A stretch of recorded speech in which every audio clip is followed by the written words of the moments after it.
फिरोजाबाद कार्यालय piece party के मौके पर ब्रज प्रांत के अध्यक्ष डॉक्टर जहांगीर अलवी का माला पहनाकर स्वागत। एडवोकेट वसीम अंसारी और जिला अध्यक्ष नदीम कुरैशी डॉक्टर जहांगीर अलवी का स्वागत किया। वहीं डॉक्टर जहांगीर अलवी का कहना है कि कुछ नियुक्ति पत्र फिरोजाबाद कार्यालय को देने थे और साथ ही जहांगीर अलवी का कहना था कि आने वाले 2022 विधानसभा चुनाव में हमारी पीस पार्टी जोर शोरों से तैयार है। हमने जिलों में अपने प्रत्याशी उतार दिए हैं और हमारी पार्टी पिछड़े दलित सबको जोड़ने का काम कर रही है। हिंदू मुस्लिम कोई का भी भेदभाव नहीं, हमारी पीस पार्टी में सभी एक समान हैं। इसी तरीके का कोई भेदभाव नहीं। आने वाले 2022 विधानसभा चुनाव में हमारे प्रत्याशी लड़ेंगे और सबको साथ लेकर चलेंगे। हिंदू मुस्लिम सब एक समान है, कोई भेदभाव का मुद्दा नहीं है और न ही हमारी पार्टी में कोई छोटा बड़ा है। और साथ ही भाजपा सरकार पर निशाना साधते हुए डॉक्टर जहांगीर अलवी ने कहा कि हमारी सरकार जुमलेबाजों की सरकार नहीं है, जो कि भाजपा सरकार कहती है कि सबका साथ और सबका विकास, लेकिन इस सरकार में कितना किसका विकास हुआ है वह सभी जानते हैं। 97 विधानसभा के प्रत्याशी अवधेश सिंह जादौन पीस पार्टी की जिला कार्यकारिणी का विस्तार हुआ।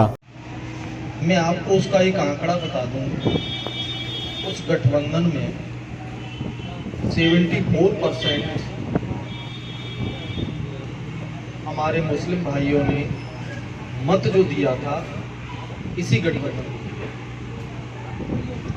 मेरी समझ में एक बात नहीं आती कि जब 74% मुस्लिम मतदाताओं ने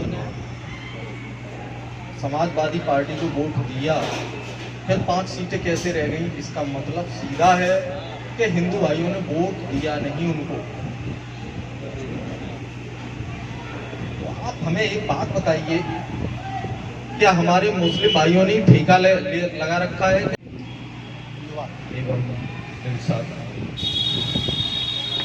एवं बाहर से आए हुए हमारे मीडिया कर्मी एवं हमारे सभी अजीज मित्र,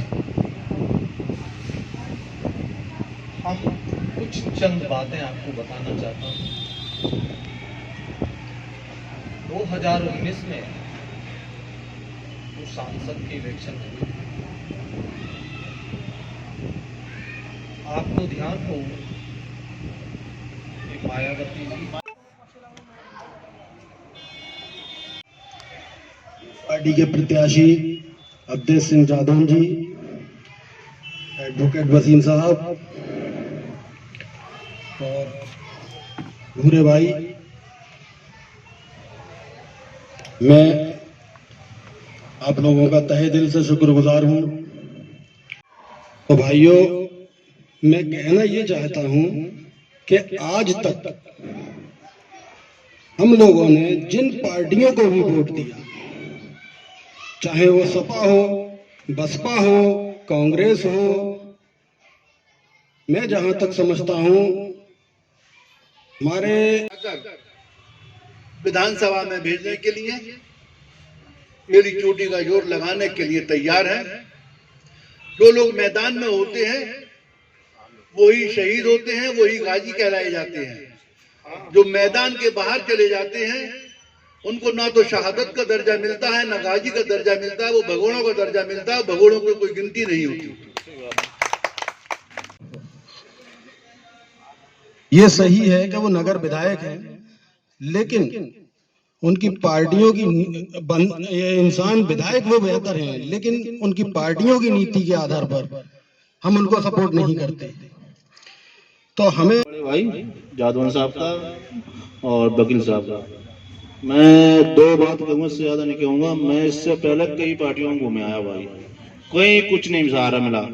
इधर भटका उधर भटका, चारों तरफ भटका, नहीं कोई सहारा। जब मेरे सब हिम्मत हार चुके, जब मेरे बड़े भाई जादौन साहब ने मेरे पास फोन करा कि भाई हिम्मत मत आ रहा हो, मेरे पास मसीह चलो, मैं आया और देखा ये पार्टी नहीं एक परिवार है। इस परिवार को कैसे चलाना है ये आप सब भाइयों को जानते हैं। और इस बात से हमारे प्रत्याशी सदर के आली जनाब अवधेश सिंह जादौन जी, फिरोजाबाद के कोऑर्डिनेटर आली जनाब वसीम अंसारी साहब, मेरे दोस्त दिलशाद साहब, फिर इकबाल अंसारी साहब, भूरा भाई साहब और मेरे सभी पुराने और नए साथी, सभी को अस्सलाम वालेकुम, नमस्कार। कहना ये है कि पीस पार्टी शुरुआती दिनों से आज तक हक और सच्चाई की लड़ाई लड़ती आ रही है। सबसे पहली बात ये कि जो लोग अपने दिमाग में ये बात, ये जहन रखते हैं कि पार्टी है तो कहीं ना कहीं कुछ ना कुछ गड़बड़ होगा, पॉलिटिक्स है तो कहीं ना कहीं कुछ ना कुछ गंदगी होगी, नेतागिरी है तो कुछ ना कुछ कहीं ना कुछ उठापटक होगी। मैं आपके अल्फाज में आपको बता देता हूं, ऐसा नहीं है। कुछ पुराने साथी हैं, कुछ नए हैं। मैं आपको बता दूं पार्टी है क्या और हमारे राष्ट्रीय अध्यक्ष हैं क्या। डॉक्टर अयूब, जिनका सिर्फ आपने नाम सुना है, वो एक सर्जन है। अल्हम्दुलिल्लाह आज भी लोगों के ऑपरेशन और माशाल्लाह उनको बहुत कुछ है उनके पास। ईमानदारी की बात बताऊं तो एक मौजिन के बेटे डॉक्टर साहब, जब उनके वालिद साहब मौजिन थे, उस दौर में मौजिन की तनख्वाह नहीं हुआ करती थी। आज तो है थोड़ी बहुत, उस दौर में मौजिन की तनख्वाह नहीं हुआ करती थी और ईमानदारी और हक की लड़ाई उनके वालिद साहब भी लड़ा करते थे। वो तांगा चलाकर अपनी परिवार का भरण पोषण किया करते थे। और डॉक्टर अयूब शुरुआती दिनों से, अपने बचपन के दिनों से ज़हन याफ्ता थे। लोगों में उनका बैठना उठना, उनकी रुचि, लोगों के दर्द को समझना उनको आता था। इसलिए वो सर्व समाज को शुरू से लेकर चले और एक दिन ये आया कि वो अपने आप में एक शख्सियत बनकर उभरे और 2008 से मुसलमानों के हुकूक में, मुसलमानों के हक में, मुसलमानों की रहनुमाई में, हिंदुओं की भी रहनुमाई में जिनके साथ गलत हो रहा है हमेशा खड़े रहे। फिर उन्होंने एक नारा बनाया कि एकता का राज चलेगा और हिंदू मुस्लिम साथ चलेगा। जगह जगह लोगों को फैलाया, लोगों से उनकी बात रखी, उनको समझाया, उनको अपने बारे में बताया कि अब बहुत दिन हुए, ऐसा नहीं करना है, सबको साथ मिलकर काम करना है। आप देखिए इलेक्शन का दौर आने वाला है। मैंने पिछली एक मीटिंग स्वराज यात्रा में बोला था, बात थोड़ी सी कड़वी थी, गंदी थी, लेकिन बोल दी थी कि तलबा चाटी बहुत हुई, अब हिस्सेदारी मांगो। तलबा चाटी से काम नहीं चलेगा, हिस्सेदारी से काम चलेगा। पीछे चलने का काम खत्म कर दीजिए, अपने आप को बराबर खड़ा कीजिए, अपनी क़यादत को मजबूत कीजिए। चाहे वो सपा हो, चाहे वो बसपा हो, चाहे वो बीजेपी हो, जितनी भी पार्टियां बनी, उन्होंने मुसलमानों के लिए या दलितों के लिए आज तक कोई काम नहीं किया। आपने देखा होगा सपा का घोषणा पत्र बनता है, बीजेपी का घोषणा पत्र बनता है, कभी उस घोषणा पत्र में मुसलमानों की बात नहीं की जाती। क्यों नहीं की जाती है? माफी चाहूंगा कि थोड़ा गाड़ी जाम में फंस गई, मुझे छोड़ के आना पड़ा। मुझे मगरिब से पहले आना चाहिए था, लेकिन आप लोगों की कोशिश दुआओं की वजह से जो गाड़ी लेके पहुंचे, मुझे यहाँ पर लेके आए हैं।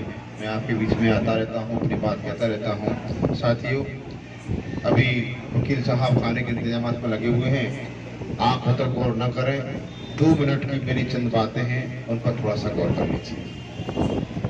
साथियों, इस बात का एहसास करिए, इस बात का एहसास करिए कि आज की हिंदुस्तान की सियासत सिर्फ मुसलमानों से नफरत पर आधारित है। आपसे नफरत की जाती है, आपको मोब लिंच में मार दिया जाता है, आपके खिलाफ कानून बनते हैं, निकाह के खिलाफ कानून, तलाक के खिलाफ कानून, बुर्के के खिलाफ कानून। अब तो होशियार रहिए, होशियार रहिए, अजान पर पाबंदियों का इंतजार करिए। गलत कह रहा हूं क्या? हरियाणा में जिन जगहों पर जुम्मे की नमाज चल रही थी, वहां पर कॉलोनी वालों ने इकट्ठे होकर के मुकदमा लगा दिया कि नमाज नहीं होगी। हमें आपत्ति है। आप बात समझ रहे हैं ना? किसी पार्टी कोई शामिल नहीं हो रही इसमें, पार्टी के सारे पर वहाँ के आम लोग शामिल हो रहे हैं, हमें किसी मतलब बात समझ गए अपनी समझ गए। तो हमारे ऊपर अल्लाह ताला, कान खोल सुनिए जी, हमारे ऊपर अल्लाह ताला ने जालिम बादशाह को मुसल्लत कर दिया है। सही हूँ सब? सही हूँ? और ये सब हमारे हिंदू भाइयों की कमी नहीं है, उनकी बुराइयां मत करिए। ये तो ऐसी बुद्धू भोली कौम है कि अगर हमारे इमाम के मौलाना साहब आज भी जा करके हमारे हिंदू भाइयों के बच्चों के लिए दुआ करें, फूंक मारें कि ले भैया तुझे अल्लाह से मेरा असर नहीं मानेगा, वो मौलाना दुआ करने से ठीक हो गया। सही कह रहा हूँ? हम इतना भी नहीं कर पाते। आप सभी का इंतजार खत्म हो गया।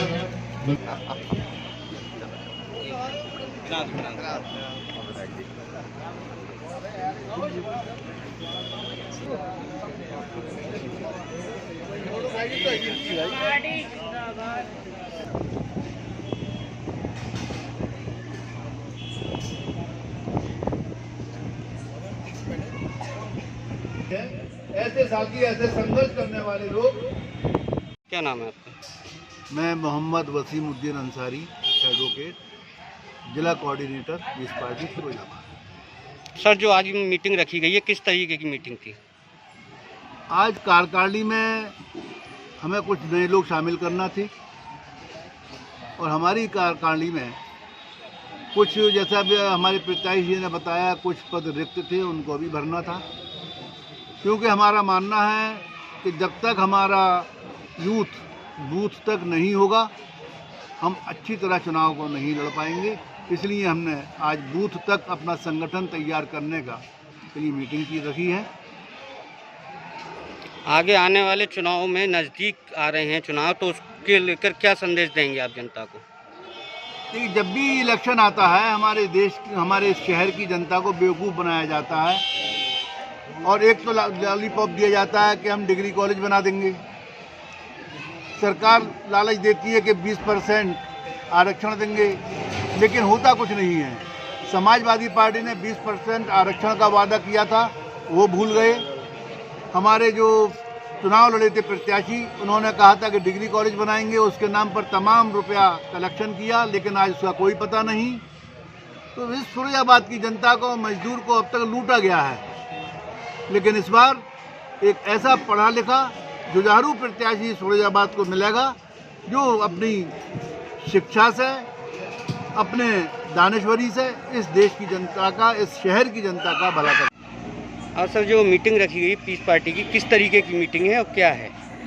पीस पार्टी चुनाव की पूरी तैयारी साथ मैदान में है और यहाँ पर नदीम कुरैशी साहब को जिला फिरोजाबाद का जिलाध्यक्ष बनाया गया है। साथ ही महानगर की जिम्मेदारी दिलशाद साहब को दी गई है और आज वो अपनी कार्यकारिणी भी घोषित करने वाले हैं। और हमारे जिला के युवा लॉबी के जो युवा जिलाध्यक्ष इमरान साहब हैं, उनको जिम्मेदारी मुख्य तौर से दी गई है और अपनी कार्यकारिणी ये घोषित करने वाले हैं और बड़े संगठन के साथ में, बड़ी तैयारी के साथ में यहाँ के चुनाव की तैयारी कर रहे हैं। आने वाले चुनाव नज़दीक हैं, किस तरीके को जनता का संदेश देना चाहेंगे आप? जनता को संदेश देना चाहेंगे, जो वर्तमान सरकार नफरत की सियासत कर रही है और जो झूठ की सियासत कर रही है, महंगाई की मार से मरे जा रहे हैं, कोरोना की जो है, कोरोना के मामलों जो दुर्व्यवस्था रही, यहाँ पर जो है शवों का तक सम्मान नहीं दिया गया, इन सब से जनता को अवगत कराना है। और गरीब जनता जिस तरह से परेशान हो रही है, उसके जेब से एक एक पैसा गायब हो रहा है, महंगाई की मार मरी जा रही है और जो सफाई की व्यवस्था है वो ख़राब हो रही है। इन सब ढोंगी सरकार से लोगों को आगाह करना चाहती है और जो पीस पार्टी एक ऐसा विकल्प बन रही है कि जो यहाँ पर बीजेपी का विकल्प बन सकती है। किन मुद्दों को लेकर जनता के बीच में उतरेंगे? जनता के बीच में हमारे मुख्य तौर से मुद्दे आपसी भाई प्रेमचाना है, प्लस जो जनता को रोकने के लिए महंगाई पर जो नकेल कसी जानी है, उसका वादा है। और जिन नौजवानों को रोज़गार नहीं मिल पा रहा है उनको रोज़गार देने का हमारा उनसे वादा है। और महिलाएं जिनको जो सशक्तिकरण में भाग नहीं ले पा रही हैं उनको जो है योग्य काबिल बनाना है।